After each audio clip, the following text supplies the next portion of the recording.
Assalamualaikum warahmatullahi wabarakatuh.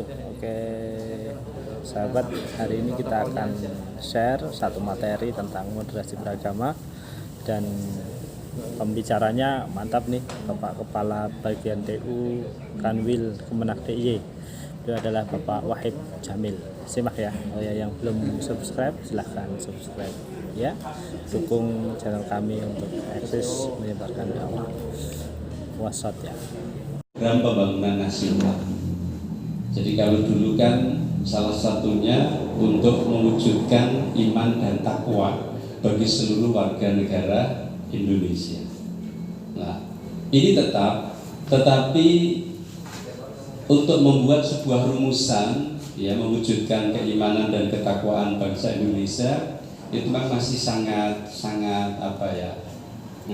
umum dan belum bisa kita ukur gitu. Nah, kemudian melihat beberapa gejala yang ada di Indonesia yang jumlah penduduknya sangat luar biasa, kemudian suku itu juga sangat luar biasa jumlahnya, kemudian bahasa, lalu juga dari berbagai aliran keagamaan, gitu ya. Di Islam sendiri yakin itu kalau kita lihat dari kelompok-kelompok kecil mungkin lebih dari ratusan untuk kelompok keagamaan yang ada di Indonesia. Dan pemerintah atau negara Indonesia menjamin setiap penduduk untuk bisa menjalankan ibadahnya sesuai dengan keyakinan dan agamanya. Maka ini yang menjadi salah satu tugas besar kita. Nah, dalam rangka untuk merangkum melihat berbagai persoalan yang ada di Indonesia, maka kemudian mulai pada tahun ini atau periode 5 tahun ke depan, pemerintah telah menetapkan moderasi beragama menjadi salah satu program prioritas pembangunan nasional. Nah, ini. Oleh karena itu kesempatan kali ini mari bersama-sama kita coba untuk bahas bersama. Pertama, kita lihat apa sih moderasi beragama. Ya. Saya ingin meluruskan, jadi kalau agama itu doktrin, sehingga agama tidak boleh dimoderatkan. Ya, Bapak Ibu punya keyakinan masing-masing sesuai dengan apa yang selama ini dipelajari dan diyakini, itu tidak bisa dimoderatkan. Karena agama itu doktrin turun dari Allah Subhanahu wa Ta'ala untuk kita semuanya.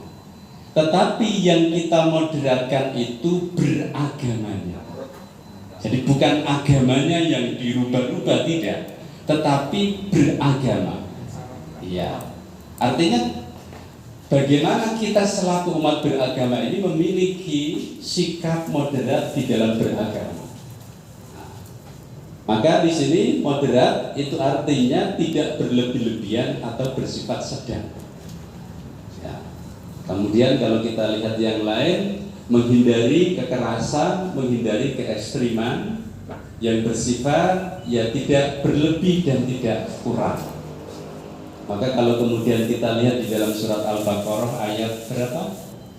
143. A'udzubillahi minasyaitonirrajim. Bismillahirrahmanirrahim. Wa kadzalika ja'alnakum ummatan wasatan litakunu syuhada'a 'alan nasi wa yakunar rasulu 'alaikum syahida. Ini.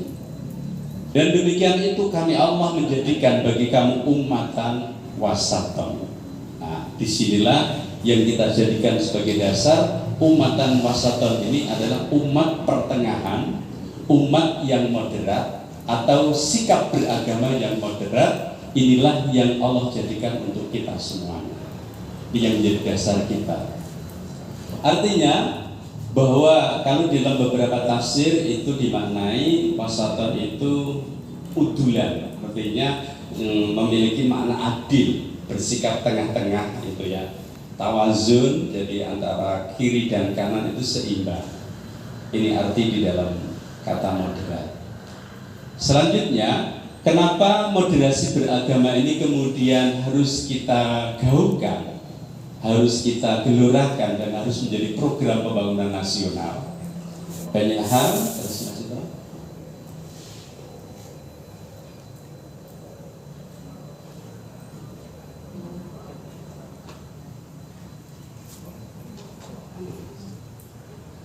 Yang kedua, kenapa kita harus berpikir atau memiliki sikap moderat di dalam beragama? Satu tadi saya sampaikan, Indonesia ini terdiri dari berbagai pulau, berbagai suku, berbagai bahasa, berbagai agama, dan berbagai keyakinan di dalam agama itu sendiri. Kalau kemudian semua keyakinan agama ini tidak diwadahi dan tidak saling menghargai, maka pasti akan terjadi sebuah benturan. Ekstrim saja yang mungkin beberapa waktu itu masih menjadi persoalan. Satu contoh antara organisasi NU dan Muhammadiyah, ini yang organisasi besar di Indonesia. Itu saja ketika mereka tidak diwadahi dalam bentuk sikap beragama yang moderat, ini pasti akan terjadi sebuah benturan. Ya. Bahkan ketika persoalan-persoalan yang menjadi keyakinan di dalam pribadi itu dibesarkan, maka kemudian ya itu akan menjadi sebuah friksi antara satu dengan yang lain. Ya, menjadi friksi antara satu dengan yang lain. Maka juga kadang-kadang kita sering mendengar ini ya. Jadi salah satunya itu.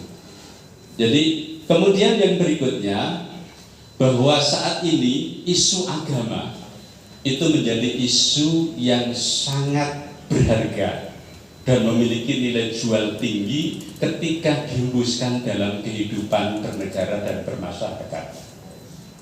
Contoh kemarin saat Pilpres, kira-kira isu yang paling bisa punya harga itu ya isu agama. Ya, isu agama. Kalau persoalan mungkin yang lain, ini korupsi dan yang lain nggak terlalu bermasalah. Ya, contoh lagi Pilkada DKI itu ya. Itu kenapa sampai sebegitu berat? Karena itu yang dihembuskan adalah isu agama. Ini salah satunya.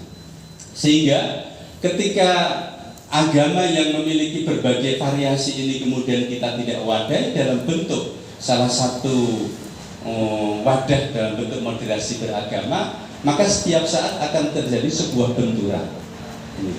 Setiap saat akan terjadi sebuah benturan. Ini yang perlu mendapatkan sebuah perhatian bagi kita semuanya. Kemudian yang ketiga, Bapak Ibu, ya ini salah satu kondisi latar belakangnya. Yang ketiga, kadang-kadang ada pemahaman bahwa moderasi beragama ini sering dimaknai orang itu tidak memiliki keyakinan agama yang mantap. Wong beragama kok moderat gitu ya. Maka orang itu cenderung dia itu tidak punya keyakinan yang mantap, artinya pelin-pelan. Kadang di sini dia ikut, di sini dia ikut, di sini dia ikut.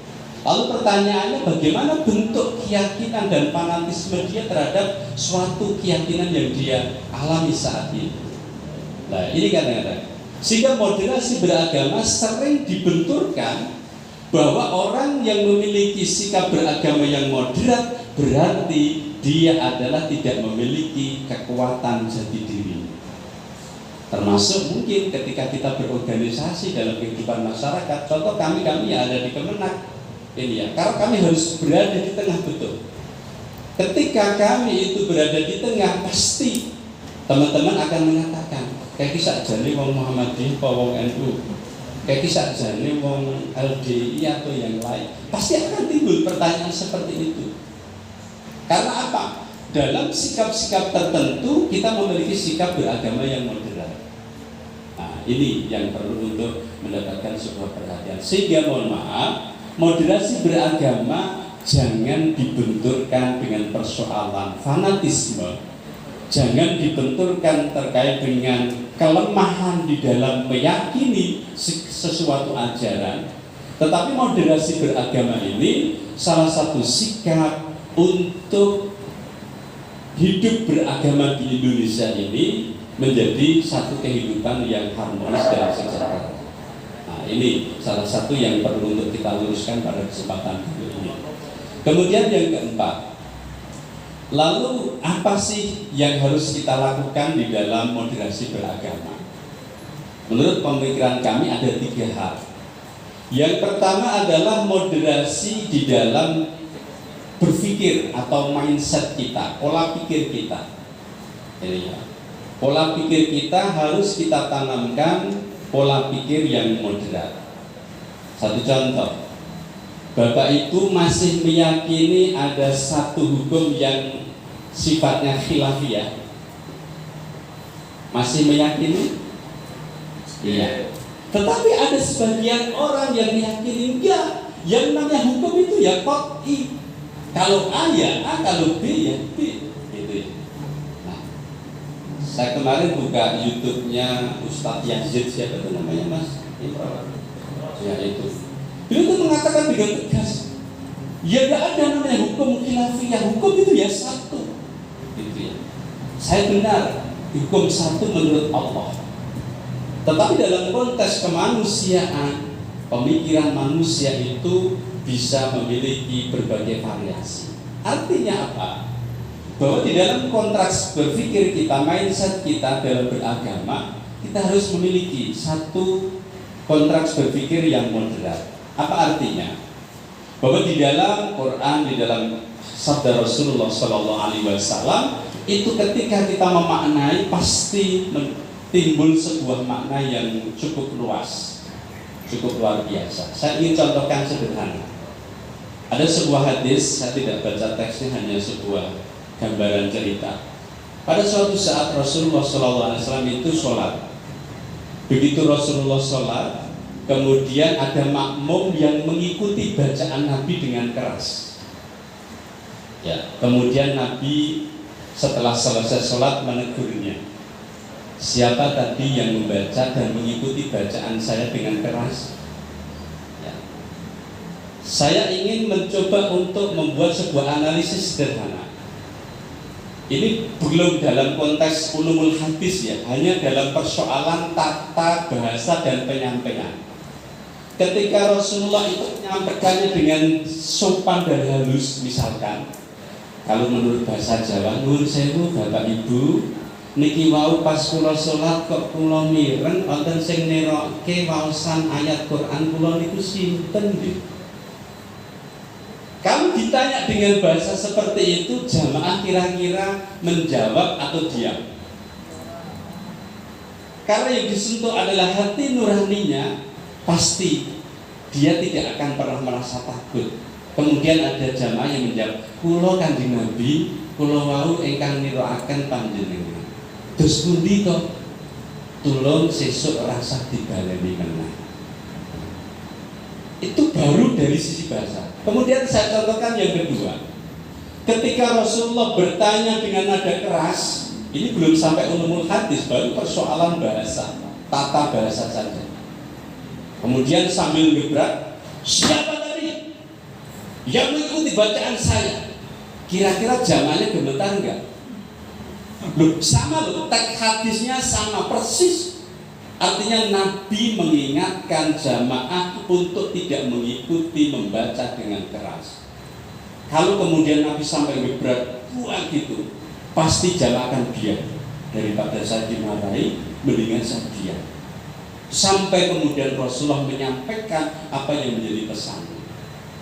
Artinya apa? Ini belum dalam konteks ulumul hadis, hanya persoalan pengungkapan bahasa.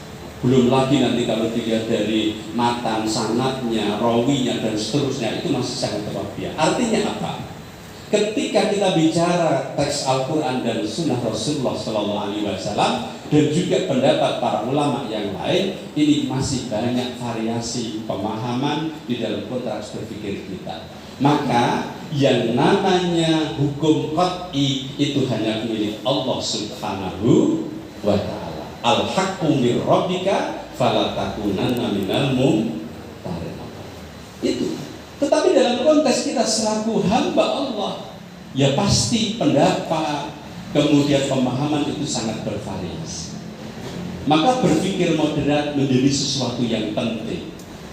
Artinya apa? Kita punya keyakinan, tetapi tidak boleh menyalahkan keyakinan orang lain. Bahkan kita berhusnudzon, boleh jadi pendapat orang lain juga benar, atau bahkan dialah yang benar di hadapan Allah. Mungkin saya juga ada kesalahan. Nah, ini artinya pemikiran seperti harus kita tanamkan dalam diri kita semua. Nah, agar kita bisa memiliki berpikir yang moderat, tentunya kita harus memiliki bekal ilmu yang cukup dalam berbagai fondasi ilmu keagamaan. Ini yang paling pokok. Artinya ketika kita punya wawasan terkait dengan berbagai keilmuan yang cukup, maka insya Allah kita akan memiliki wawasan yang moderat, pola pikir yang moderat dalam kehidupan beragama. Ini. Kemudian bagaimana kita bisa mendapatkan ilmu yang cukup? Yang tentunya kita tidak boleh berhenti belajar. Kita tidak boleh berhenti mengaji. Makanya kita harus tanamkan ngaji saklah wasih. Pokoknya terus belajar dan belajar, membaca dan membaca. Tidak boleh kemudian kita berhenti. Karena apa? Mungkin dalam persoalan tertentu kita sudah paham, tetapi dalam konteks yang lain ini masih banyak hal yang mungkin perlu untuk kita dalami dan kita pahami. Ya, teman-teman yang ada di NU misalkan, begitu panjenengan mendengarkan ceramahnya Gus Bahak, itu kita merasa kecil sekali. Betul itu. Padahal saat kita berada di hadapan para santri, itu merasa bahwa kita sudah merasa wah sudah tinggi, sudah ilmu kita lengkap. Tapi begitu dihadirkan seorang tokoh yang memiliki kemampuan lebih, maka kita merasa rendah. Itu teman-teman di Muhammadiyah juga demikian. Begitu nanti ada teman-teman kalau di Jogja seperti Pak Fatur Rahman Kamal, dulu Pak Yunari Ilyas itu ya. Begitu beliau menyampaikan sesuatu secara mendalam, kita pun juga akan merasa lebih rendah. Nah, ini artinya apa? Bahwa wawasan keilmuan kita harus terus untuk kita jaga agar kita bisa memiliki pola pikir yang moderat. Ini yang kedua yang perlu kita ajak bersama pada kesempatan kali ini. Kemudian yang tidak kalah penting ini ya, untuk membuat pola pikir kita yang moderat, saya ingin kuatkan bahwa agama itu milik Allah. Agama itu datang dari Allah. Maka jangan pernah merasa kita sanggup untuk mengurusi agama. Karena kalau kita sanggup untuk mengurusi agama, berarti kita sudah masuk di dalam level sama dengan Tuhan. Dan ini berbahaya secara tauhid.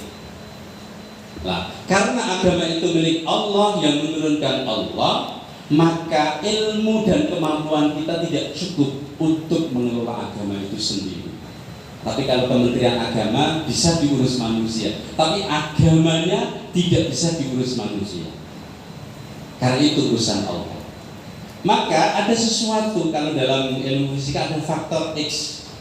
Ketika kita akan melakukan sesuatu dalam membangun konteks berpikir kita, jangan kita andalkan pikiran dan kemampuan kita saja, tetapi mari juga kita sandarkan segala sesuatu juga di hadapan Allah Subhanahu wa Ta'ala. Maka pada saat tertentu itu kita akan bisa menemukan sesuatu. Pengalaman pribadi, ada seorang yang ngaji dengan saya terkait dengan ilmu tauhid gitu ya. Kemudian beliau itu ya kebetulan dia seorang perawat gitu ya, seorang perawat di puskesmas. Kemudian ilmu agamanya juga ya cukup, dia bisa baca Quran dan memahami beberapa hal, tetapi untuk ilmu keagamaan yang mendalam dia masih sangat dangkal. Ketika kami ajak untuk mengkaji tauhid, beliau menjawab, gitu, oh, wah aku ra kuat kabutan ilmu ini, kurang tekan. Kira-kira ada nggak yang Bapak Ibu ketika ngajar itu merasa apa yang kita sampaikan keduren? Gitu. Karena apa, mungkin underestimate atau overestimate. Kita terlalu tinggi untuk ya membayangkan tentang keadaan jamaah kita. Tetapi mohon maaf, begitu dia menyampaikan seperti itu, lalu saya sampaikan, ini Pak D, karena mempelajari tauhid itu mempelajari Allah, mengenal Allah. Jangan kita urus sendiri, jangan ukur ilmu dan pengetahuan kita, tetapi tolong mohonlah pada Allah. Itu ya. Maka di dalam salah satu kata kemah itu idza fataha laka wijhatun gitu ya. Jadi ketika kamu itu akan dibukakan ma'rifatnya di hadapan Allah Subhanahu wa Ta'ala, fala tubali in qala amalu. Kamu enggak usah merasa bahwa amal kamu itu sedikit, ilmu kamu itu sedikit, tetapi nanti Allah itu akan membukakan kita untuk memperkenalkan Allah Subhanahu wa Ta'ala terhadap hambanya. Nah, akhirnya bagaimana caranya? Ya gini, panjenengan begitu akan belajar tauhid keimanan. Mohonlah pada Allah agar Allah nanti memberikan kemudahan untuk mengenal Allah Subhanahu wa Ta'ala. Maka dengan cara seperti itu atas izin Allah, kemudian beliau itu diberikan pemahaman sesuai dengan kemampuan ilmunya. Jadi Allah akan memperkenalkan ya kemakrifatan Allah Subhanahu wa Ta'ala kepada hambanya ya sesuai dengan kemampuan dari para santri yang ada. Jadi kalau baru mengenal terkait dengan sifat-sifatnya ya sudah itu. Tapi bagi yang sudah bisa mendalami, nanti bisa diterapkan dalam kehidupan sehari-hari juga akhirnya bisa mendapatkan kesana. Dan ini bisa kita rasakan saat kita mengalami musim pandemi COVID-19 ini.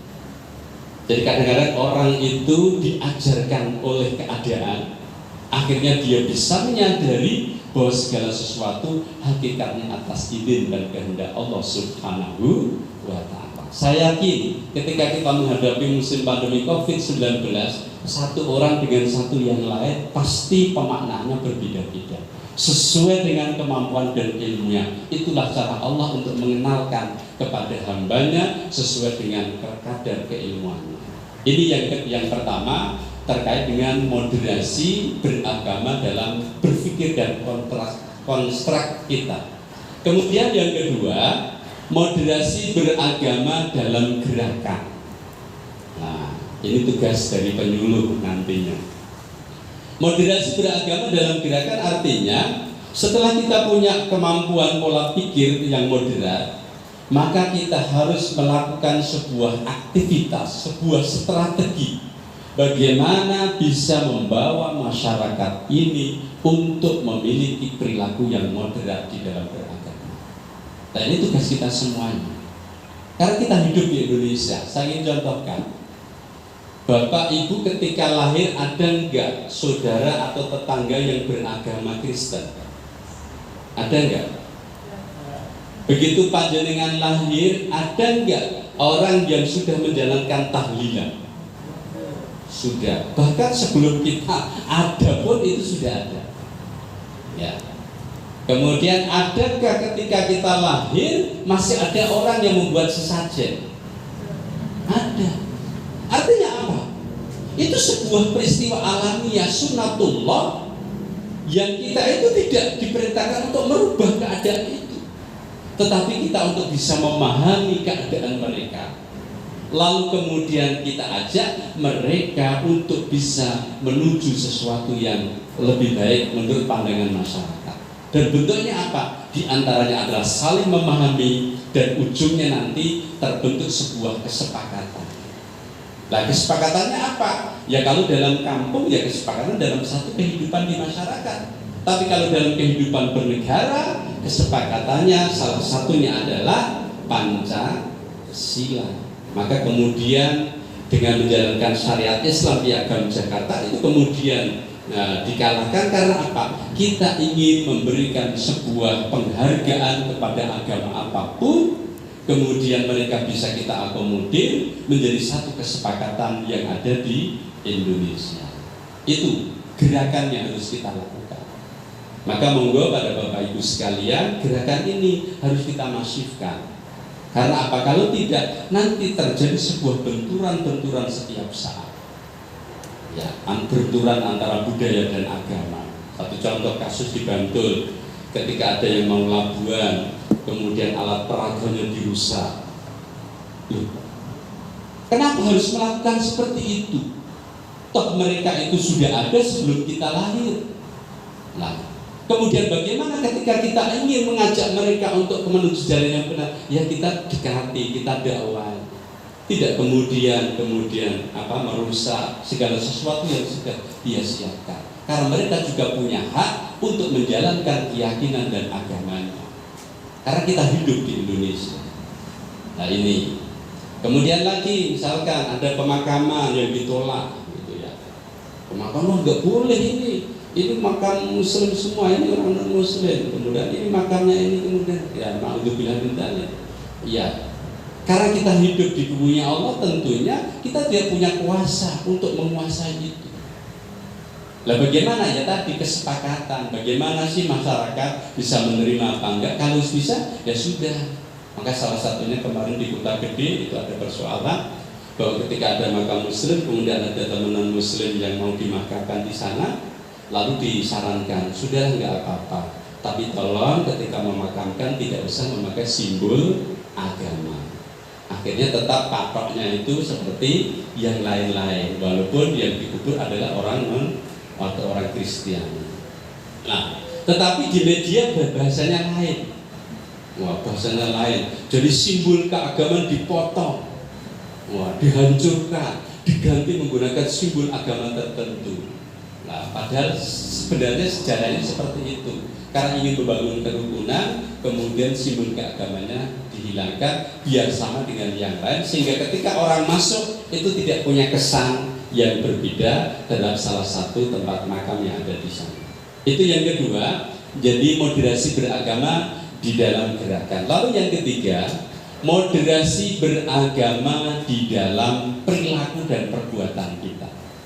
Nah, ini sudah masuk dalam konteks personal kita masing-masing. Jadi ketika kita mau melakukan satu pola pikir yang moderat dan membuat gerakan, ya tentunya harus kita awali dalam diri kita masing-masing. Nah, bagaimana cara kita untuk bisa memiliki perilaku yang moderat? Ya, kami ajak pada Bapak Ibu sekalian, yang pertama kita harus memiliki wawasan yang terbuka, bahwa kita bersenudon, orang lain juga boleh menyampaikan pendapat, menyampaikan keyakinannya dan amal perbuatannya. Maka dalam konteks seperti itu di Quran ya, lana a'maluna walakum a'malukum walatus aluna amma kanu ya'malu. Jadi amal kami ya amal kami, amal kamu ya amal kamu, dan kami tidak akan dimintai pertanggungjawaban atas apa yang kamu lakukan. Nah, disinilah yang mungkin perlu untuk kita buka wawasan kita.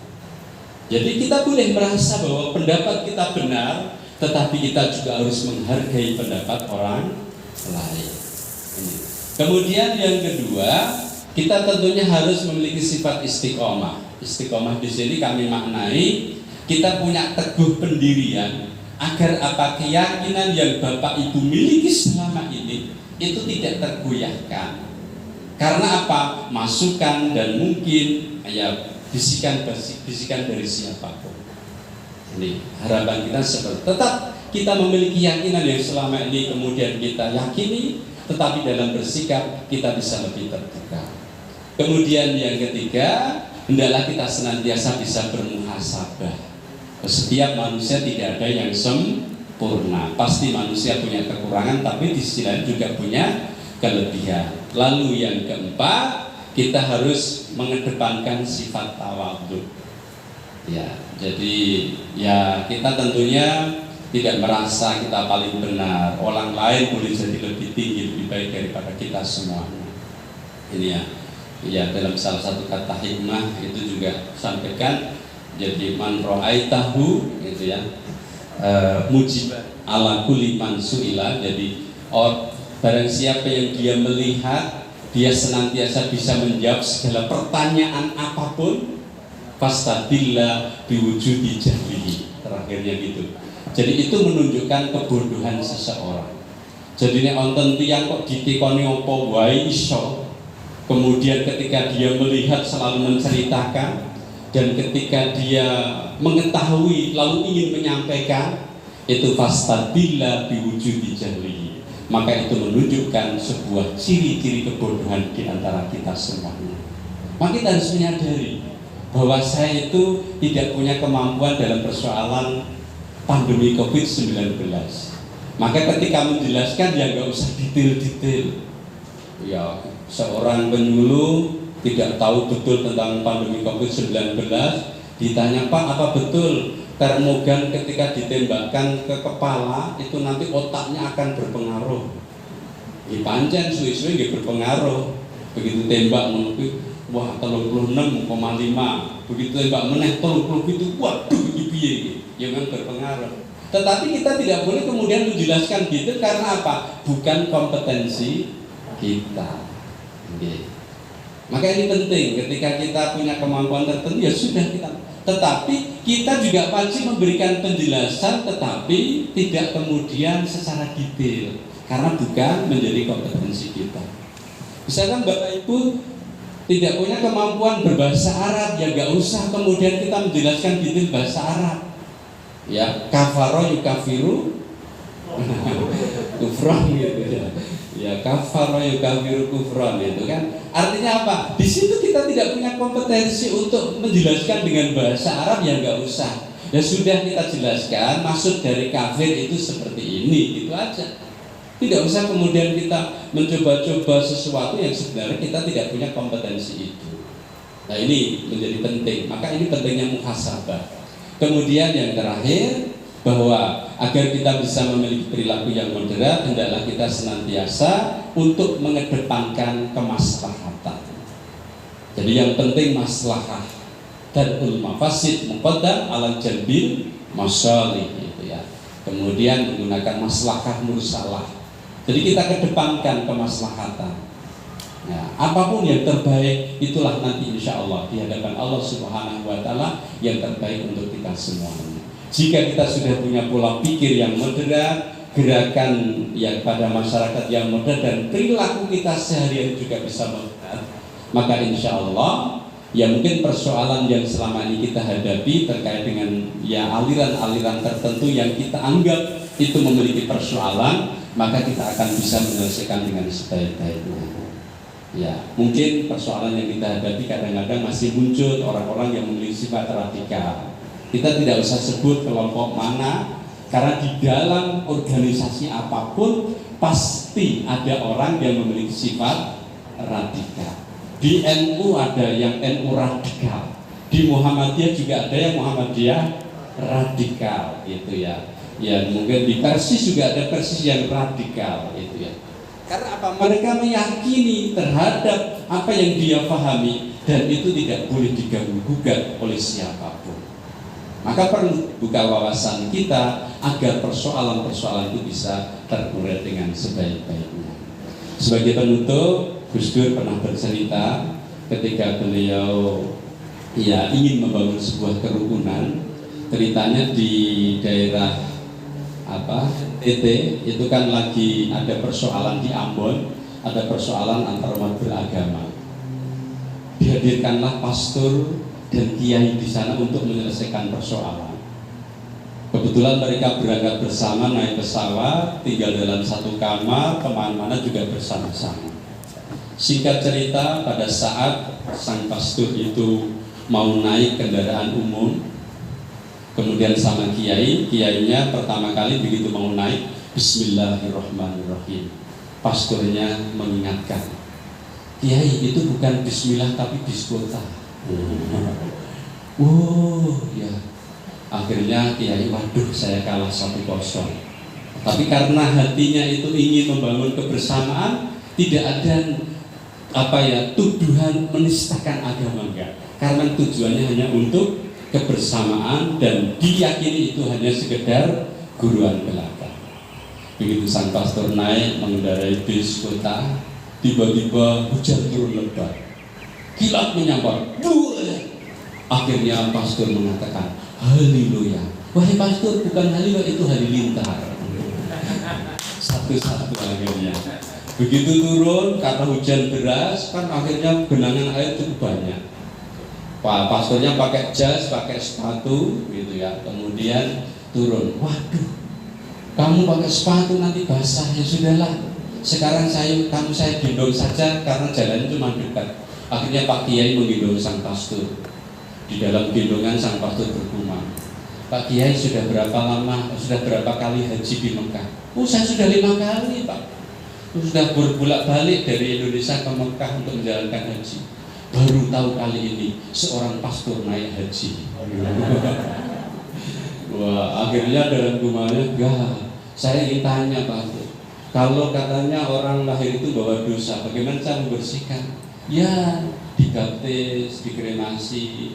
Dengan cara apa? Ya kadang disiram air, dimandikan. Wah, akhirnya tiba-tiba kejebak, kemudian jatuh basah. Baru kali ini seorang kiai membaptis seorang pastor. Akhirnya dua-dua Bapak.